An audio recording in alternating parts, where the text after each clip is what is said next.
Eh ben écoute, je suis ravie de t'accueillir sur la chaîne YouTube et pouvoir un petit peu parler de toi aujourd'hui.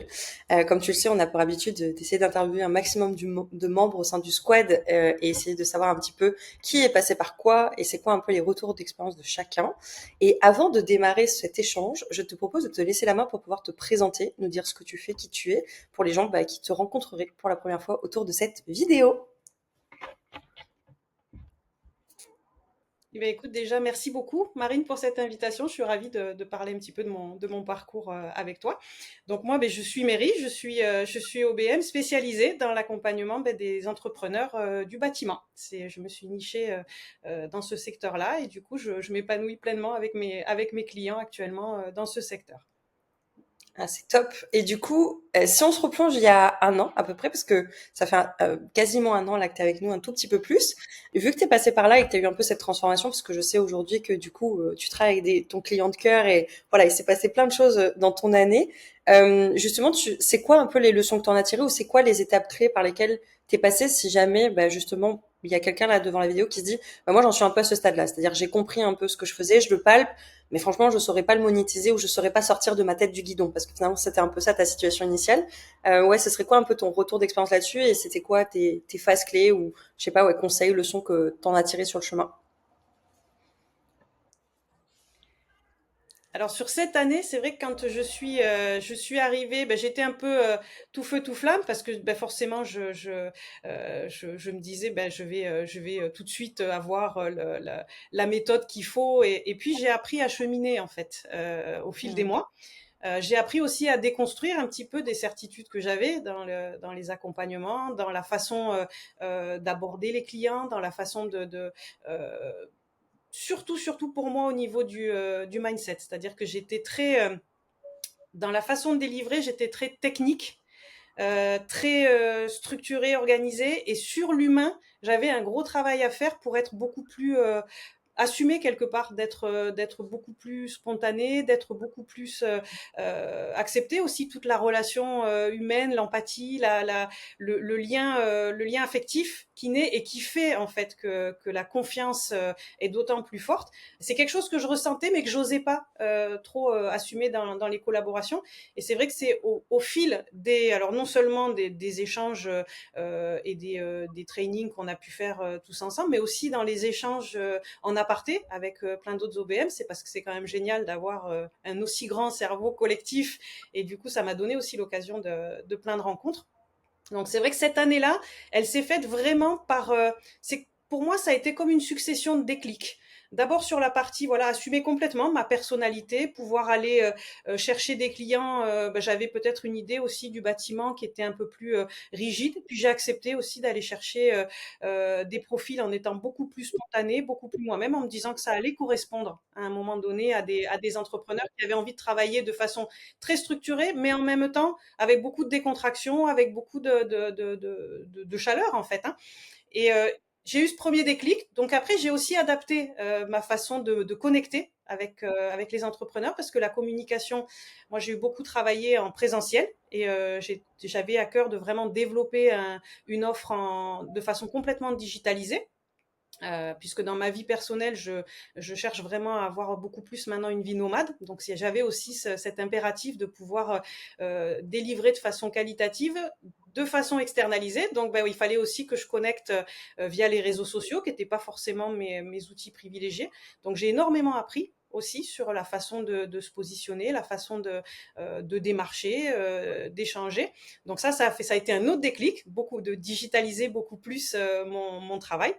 Et donc de Ouais. construire une offre aussi qui pouvait être délivrée totalement en ligne et pouvoir aussi rassurer ma cible qui n'est pas forcément habituée à travailler de façon totalement externalisée. Et ça, c'est vraiment dans la communauté que j'ai pu me rassurer sur ça et avoir des échanges avec des personnes qui sont plus avancées que moi, bien plus compétentes à ce niveau-là et qui m'ont permis d'évoluer. J'ai gagné des années en une, en fait, hein, au fil de cette année-là.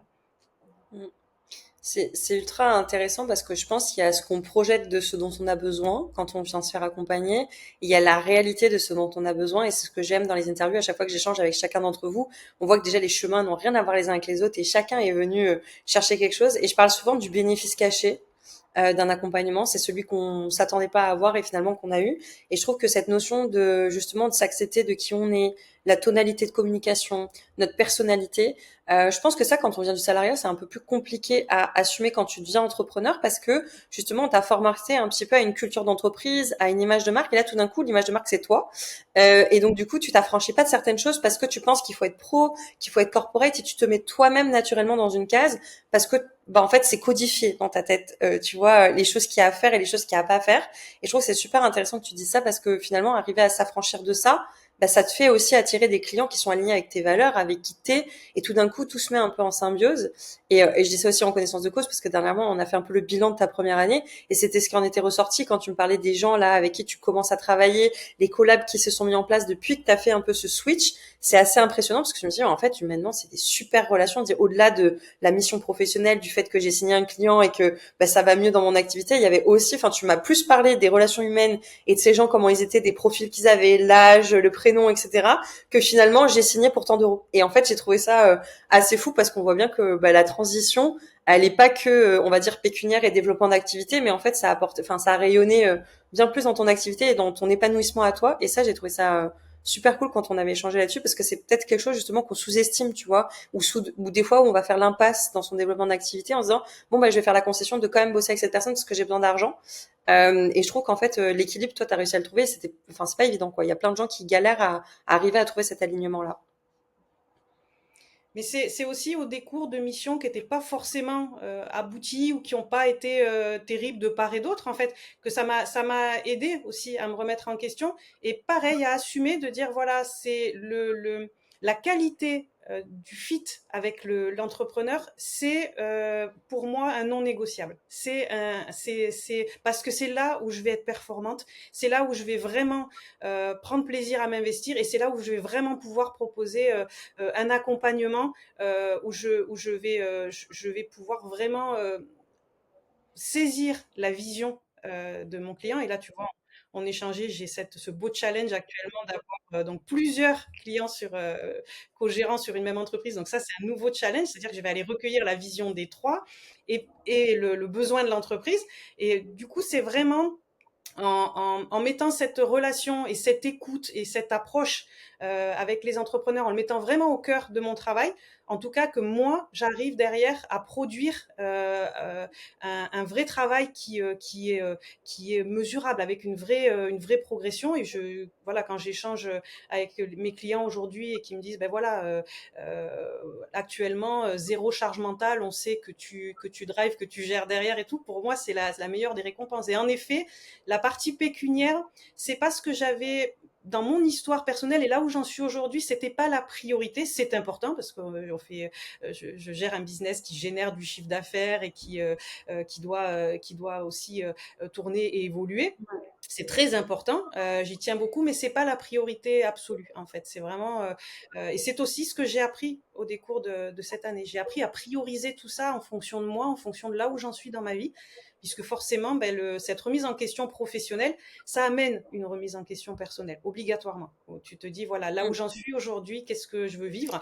Je veux assurer des propositions, des offres, une mission qui soit vraiment qualitative. Je veux vraiment être une valeur ajoutée dans le partenariat avec mon client, c'est essentiel. Mais je veux aussi que ça se passe dans les meilleures conditions et que ce soit un plaisir pour moi chaque matin de démarrer mes missions.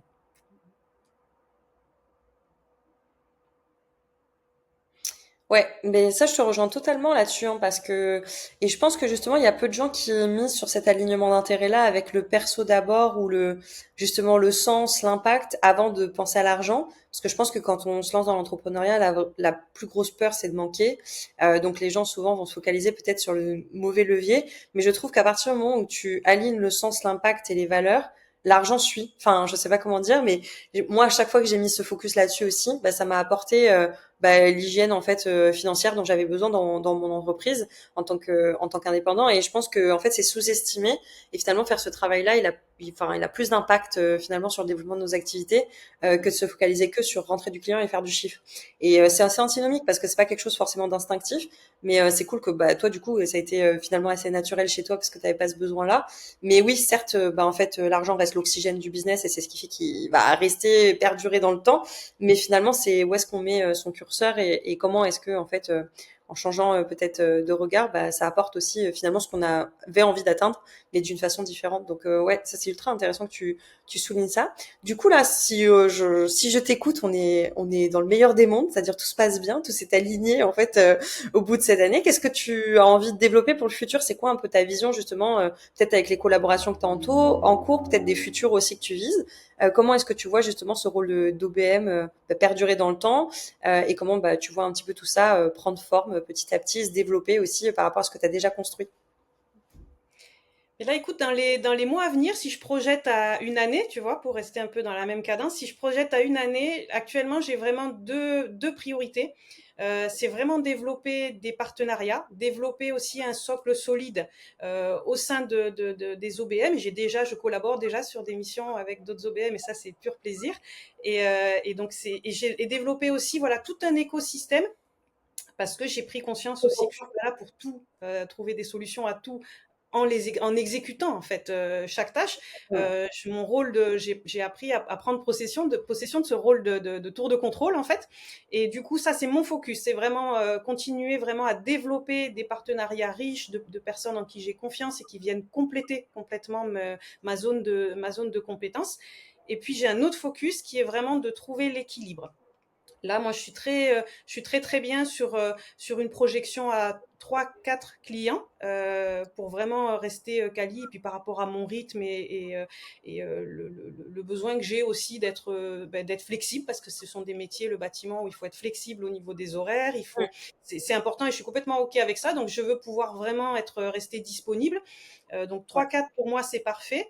Et donc du coup maintenant il faut travailler sur cet équilibre, c'est-à-dire entre moi être la dirigeante de mon propre business, donc le remettre en question, optimiser ma méthode, mes offres, pouvoir les améliorer en continu, avec donc cet écosystème très riche autour de moi de partenariats, et puis en même temps avoir l'équilibre de pouvoir être disponible et délivrer voilà ces trois quatre clients sur du moyen long terme, parce que c'est vrai que ce que j'aime aussi c'est de pouvoir accompagner de façon complète sur du long terme. Tu vois, pas forcément faire une mission très ponctuelle ou sur une tâche très précise, c'est pas forcément là où je me sens à l'aise. J'aime vraiment l'idée d'un binôme en fait sur moyen long terme. Donc ça, c'est mes deux focus en fait. L'écosystème, m'entourer, créer vraiment tout un univers avec des personnes qui me correspondent et avec lesquelles j'apprécie de collaborer, et trouver cet équilibre entre mon rôle d'OBM et mon rôle de dirigeante de ma boîte en fait. Hein. C'est mon mot d'ordre cette année, équilibre. Ouais. Et quelque part aussi consolidation, je pense, parce que tu as fait beaucoup d'efforts, beaucoup de cheminement, et là tu arrives peut-être à trouver cet alignement, et c'est comment tu vas consolider en fait tout ça, et en effet arriver à ton équilibre qui est vie pro, vie perso, et en fait tout ça va s'aligner, et le développement de la boîte va commencer à être un peu plus pérenne parce que toi ton travail personnel a été fait quoi sur cette première année, donc c'est intéressant parce que tu vas transformer en fait tout ce que tu as déjà construit. Bien sûr, mais là en fait c'est exactement ça, je consolide un palier. Après, bien sûr que je suis certaine qu'au même titre que chez mes clients, le fait de réaliser des objectifs en fait naître de nouveaux. Bien Je suis sûr. convaincue que ça, je peux me l'attribuer à moi-même aussi. Et bien sûr que je vais, une fois que je vais avoir consolidé tout ça, comme j'ai un tempérament ambitieux et que j'ai vraiment envie de voir jusqu'où je peux aller, oui, je sais très bien qu'après, je vais partir sur un autre palier. Mais là, pour l'instant, je suis vraiment dans un momentum euh, parfait en ce moment, et je sens qu'il faut vraiment exactement, que je consolide cette phase-là avant de commencer à me projeter peut-être sur soit une autre façon de travailler, peut-être en n'étant pas seulement que le binôme d'entrepreneurs, mais peut-être en travaillant en équipe sur d'autres projets. Il y a un petit peu des choses dans les tuyaux. Donc à Mm. voir, mais chaque chose en son temps, tu vois, j'essaie d'y aller par étapes au fur et à mesure. Mm. Et c'est ce que j'allais te dire parce que toi tu parles beaucoup d'écosystème, de partenaires, tu as un petit peu mentionné la communauté aussi du squad et ça je voulais rebondir là-dessus. Je sais aussi que tu as eu une très belle rencontre au sein du squad qui était Coralie, qui est une ancienne membre du squad et je sais aussi que vous travaillez de temps en temps, vous êtes amenés à bosser ensemble avec les clients. Justement, comment t'évaluerais, on va dire sur une échelle de 1 à 10, l'impact de la communauté, tu vois, dans ton business. Et là je sais aussi que tu as décidé de renouveler pour une deuxième année à nos côtés, donc je sais que tu y vois la valeur, mais ça, c'est quelque chose, je pense qu'on soupçonne pas de l'extérieur. Quand on voit Samir et Céline sur les réseaux, on veut les rejoindre pour la méthode, pour ce qu'ils sont capables d'apporter, pour leur expertise, mais je pense qu'on minimise, quand on n'est pas encore entré dans le school, de voir toute cette communauté et ces pairs qui nous entraident et toute l'émulsion de groupe. Toi, je sais que ça s'est en plus transformé par une collaboration, puis un peu une business friend que tu as à tes côtés en plus, donc tu as gagné ça au change. Ouais, comment ça a été quoi l'impact là-dessus par rapport peut-être à cette collaboration ou peut-être d'autres rencontres aussi que tu as faites et en quoi ça t'a boosté aussi potentiellement dans ton activité et dans tout ce cheminement que tu as eu là sur l'année. Alors moi, ce qui est surprenant, c'est à la base, je suis quelqu'un de très solitaire. J'étais pas forcément attirée par les communautés. En fait, enfin, ça m'inquiétait un peu parce que je me demandais comment je pourrais trouver ma place parce que puis tu sais, on est plein d'idées reçues aussi. C'est bien d'aller les déconstruire. Où je me disais, voilà, est-ce que je sais pas si je pourrais travailler en groupe, je sais pas, plein de questions. Donc quand je me suis lancée parce que je sentais qu'il fallait que je passe ce cap.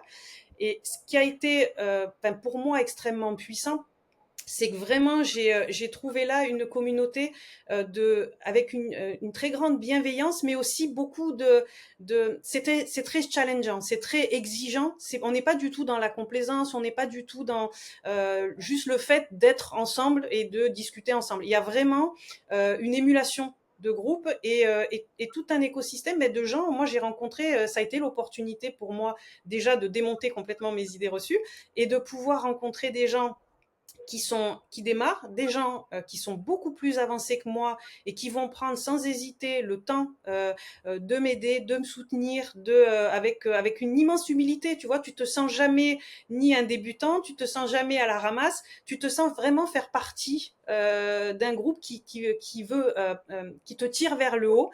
Et il y a vraiment cette énergie où moi ça a été un ça m'a beaucoup bousculé même intérieurement puisque du coup tous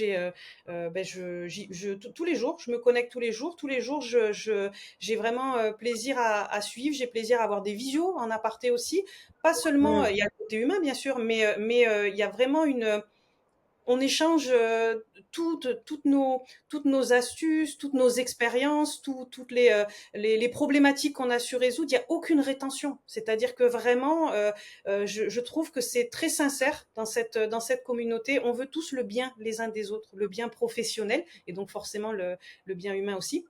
Et ça, je l'avais jamais vu ailleurs. Je l'avais jamais rencontré ailleurs.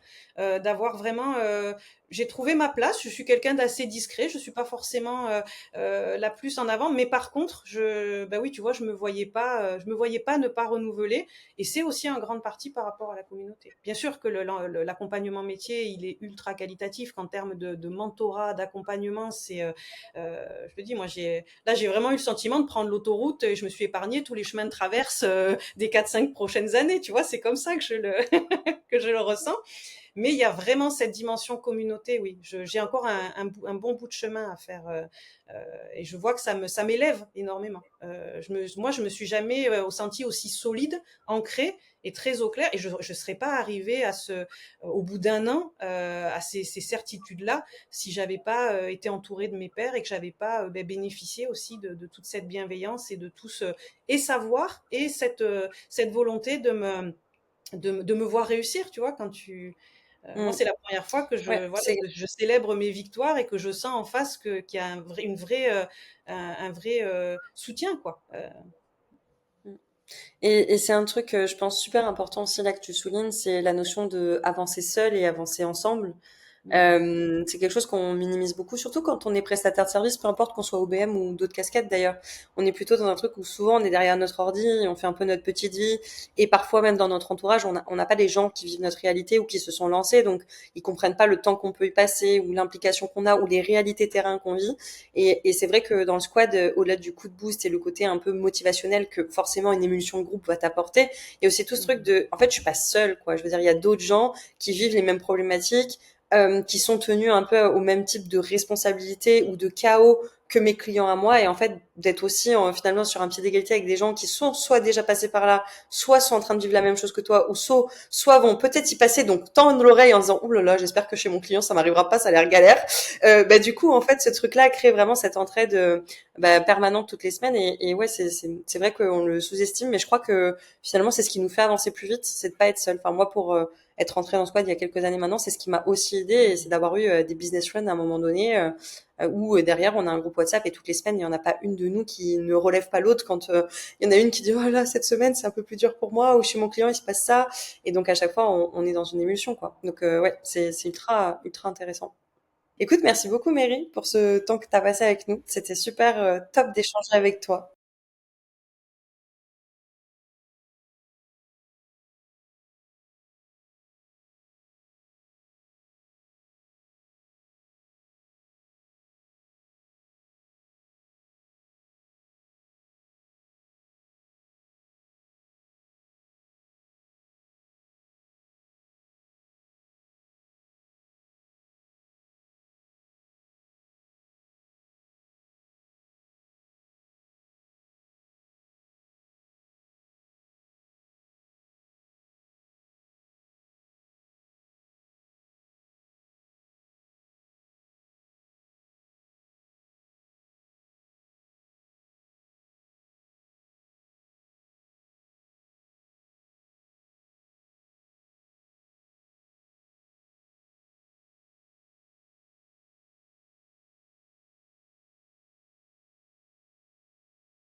Mm.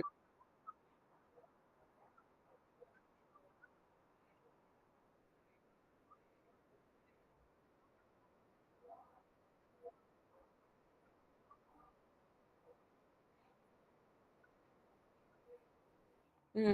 C'est c'est exactement ça et je pense que bah, du coup tu sors de l'ego trip de l'entrepreneur qui pensait qu'il doit tout faire lui-même parce qu'on a fait appel à lui et tout d'un coup en fait tu deviens ton propre levier de croissance dans ton entreprise parce que tu dis attends là j'ai une armée d'experts sur School dans plein de sujets différents, en fait j'ai juste à lever la main et il y en a 10 qui vont se lever en disant moi je sais faire.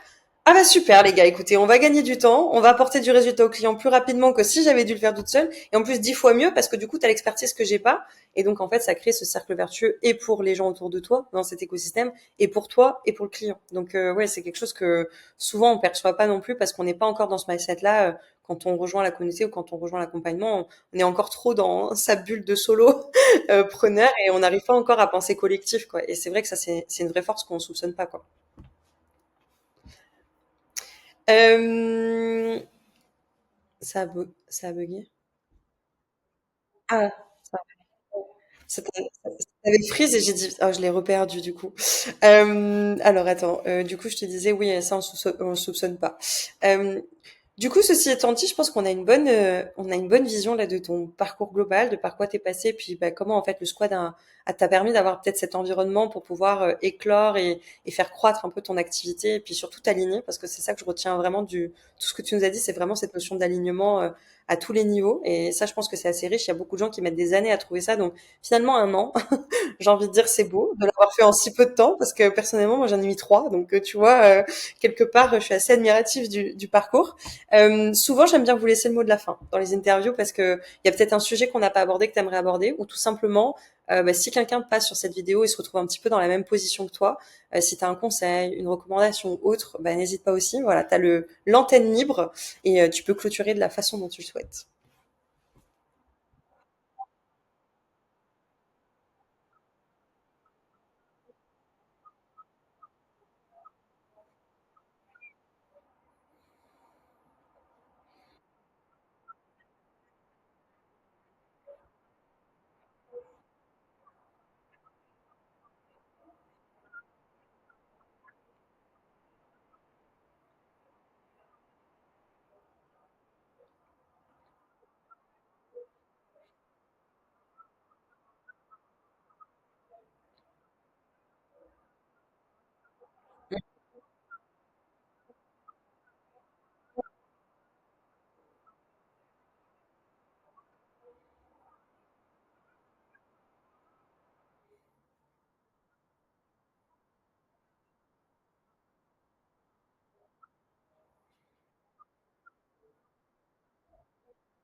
Mm.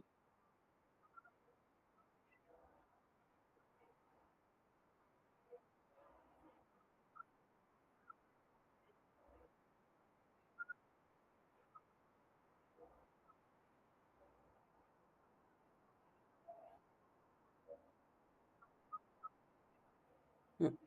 Bah,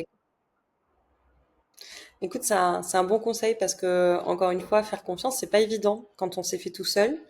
Et en effet, moi, c'est aussi quelque chose qui m'avait impacté dans mon parcours, c'est arriver à faire confiance dans des accompagnements, dans des mentors, et se dire, attends, si cette personne, elle est à 10 étapes après moi, c'est qu'elle a compris un truc que j'ai pas encore compris, donc il y a peut-être un truc, il va peut-être falloir accepter. Et c'est exactement ça. Et ça, je pense que ça demande du temps aussi de faire confiance, d'investir en soi aussi.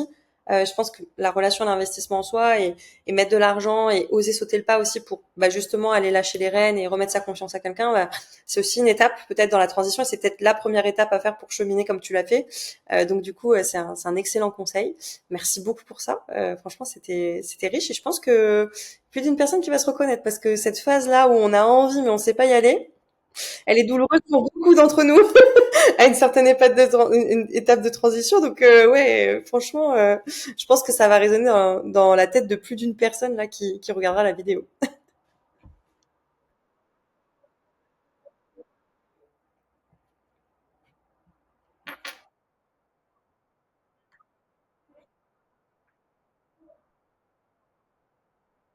Mm.